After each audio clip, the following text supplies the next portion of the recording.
Heureux de rencontrer M. Vladimir Poutine. Parce que je suis un homme libre dans un pays libre. J'irai rencontrer M. Poutine si ça devenait possible. Chers amis, je vous laisse écouter cette vidéo d'Ousmane Sonko. Écoutez très bien, attentivement ce qu'il a eu à dire, tous ses propos. C'est très important. Partagez cette vidéo au maximum. On se retrouve tout de suite à la fin de la vidéo. C'est juste 3 minutes, mais les 3 minutes où il a dit des choses, mais vraiment, écoutez. Dans notre entendement, il ne s'agit pas d'échanger une domination contre une autre. Il s'agit d'assumer une souveraineté totale, absolue, et de collaborer avec tout le monde dans un sens bien compris de gagnant-gagnant. La France sera un partenaire si elle le désire, mais pas dans les conditions actuelles. La Chine, les États-Unis, tout le monde. Je serais heureux de rencontrer M. Vladimir Poutine. Parce que je suis un homme libre dans un pays libre. J'irai rencontrer M. Poutine si ça devenait possible. Comme je serais heureux de rencontrer M. Biden, de rencontrer le président Buhari, de rencontrer Ramaphosa et tout autre président de la République. Nous n'avons pas de complexe par rapport à ça.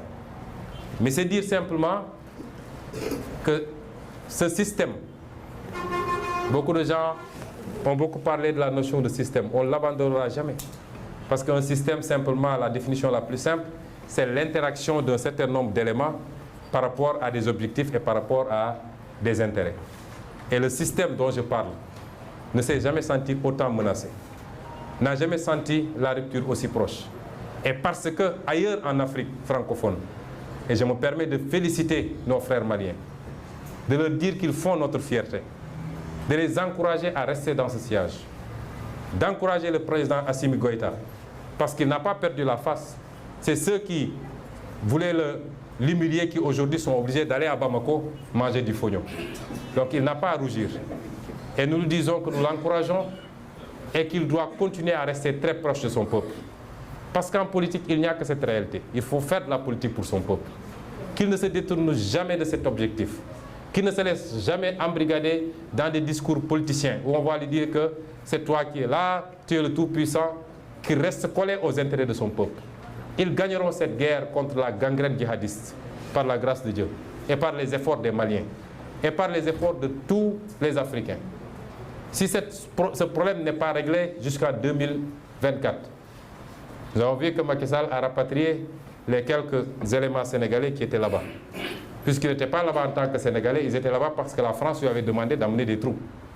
Mais si ce problème n'est pas réglé jusqu'en 2024, si nous sommes élus président de la République, nous dépêcherons des troupes pour soutenir nos frères maliens et en finir avec cette gangrène.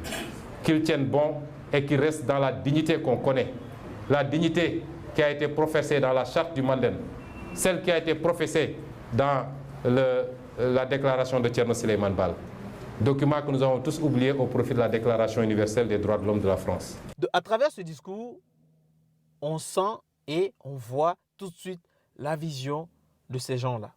La vision du PASTEF, la vision d'Ousmane Sonko et la vision de Bassirou Diomaye Faye.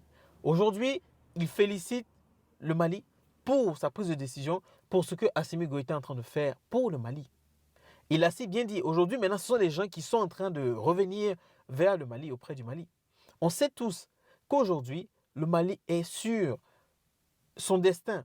Et donc, les dirigeants du Mali aujourd'hui, qui sont les militaires, sont en train de faire certaines choses que beaucoup qui étaient des intellectuels, qu'on dit entre griffes, n'ont pas su faire. Alors, moi j'ai une question à vous poser. Est-ce qu'on tend vers l'unicité de l'Afrique? Est-ce que le Sénégal va se retirer de la CEDEAO pour rejoindre l'AES? Ça, c'est une très bonne question, puisqu'il le dit si bien que si, en cette année 2024, le Mali est toujours dans cette problématique d'insécurité, ils vont envoyer les troupes sénégalaises pour défendre le Mali. Parce que les troupes sénégalaises qui étaient là-bas, c'était parce que la France avait demandé d'amener des troupes sénégalaises. Mais ce n'était pas dans le but d'aller défendre en tant que Sénégalais, mais ils sont allés dans le but d'une organisation qui était dirigée par des gens de l'extérieur. Aujourd'hui, il faut prendre des décisions. Et ce qu'il fait, c'est un geste qu'il faut féliciter parce que beaucoup de pays africains devaient faire pareil. Normalement, le Togo devait envoyer des troupes pour aider ces pays qui étaient en difficulté. La Côte d'Ivoire devait envoyer des troupes pour aider les pays en difficulté. Le Ghana, le Bénin, tous ces pays-là devaient envoyer, sans attendre qu'il y ait une organisation qui vienne dire la MINUSPA ou même que la force Barkhane vienne défendre un pays. On devait défendre nos frères. Et c'est comme ça que ça doit commencer. Quand chez le voisin, ça ne va pas bien, il faudrait qu'on aille. Si tu vois le feu chez ton voisin, tu te dis que c'est chez ton voisin, tu ne vas pas le faire, et que c'est une autre personne qui va venir le faire. Et la prochaine fois, quand il y aura le feu chez toi, ton voisin ne viendra pas t'aider. Et ça, il faut le savoir. Il faudrait qu'on arrive à avoir des bonnes décisions. Il faudrait que les dirigeants puissent savoir où se trouve vraiment l'intérêt des peuples africains, l'intérêt de leur peuple. Et c'est ce que Ousmane Sonko dit à Assimi Goïta, qu'il reste focalisé sur les objectifs de son peuple, ce qui est bon pour son peuple. Et il a si bien dit, aujourd'hui, Ousmane Sonko, c'est un homme libre. Aujourd'hui, Bassirou Diomaye Faye, ils sont libres. Ils sont libres de traiter avec qui ils veulent et comme ils l'entendent. Et c'est ça, être un homme libre. Ils sont libres de traiter avec qui ils veulent. Ce n'est pas parce qu'une personne est votre ennemi que moi, forcément, je suis ennemi avec lui. Si je travaille avec quelqu'un qui m'apporte un intérêt et que c'est gagnant-gagnant, il n'y a aucun problème.